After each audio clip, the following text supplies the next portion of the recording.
Just got done doing our baseline pulls on this 24 C8 6.2 liter 8-speed transmission. Tried a couple different gears to see what it would do, to collect some interesting data, plus I'm data logging inside the car to get some good, baseline information.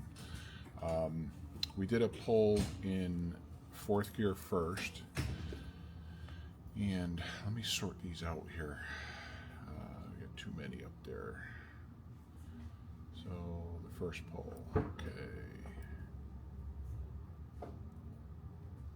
And 461 rear wheel torque, 440.7 rear wheel horsepower. And if we take that one, then we says, okay, well, let's do a pull in 5th and see what the difference is.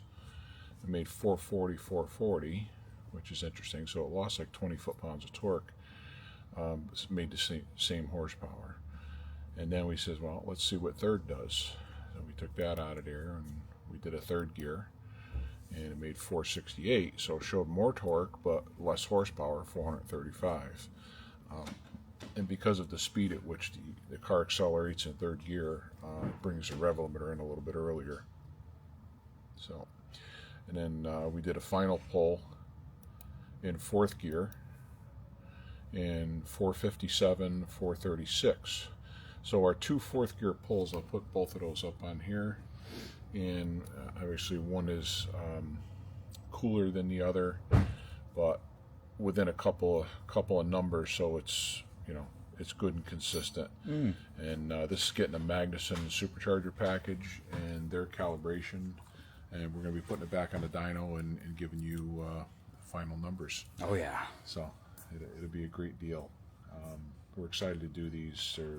They're a lot of fun. We've done a couple already, and we got a big build in the back that I still have to do all the tuning on the street because it's an E-Ray. It gave me a really hard time on the dyno. It does not want to set the ABS, trip the ABS so I can roll it on a dyno.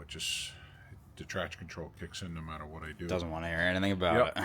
It locks me at 7 miles an hour. I've been able to get around it a couple times. We got a couple pulls out of it. But it takes like 15 minutes for you to get it out of that. Yeah, it's awful. It's like every time I reflash it, it starts all over again, and then it's nightmare playing around with the throttle and the gears and just trying to trick it to get it to trip the ABS. So I'm going to do all of the drivability tuning on the street, and then when I get all that dialed in, we'll put it back on the dyno, and I'll put up with the nonsense, and I'll get it to roll on the dyno, and we'll get you some numbers on that one. But anyway, it seems like a C8 year.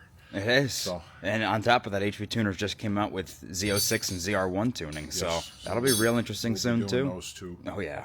Yeah. So that's going to be for the ZR1. It's going to be race gas stuff. Yeah.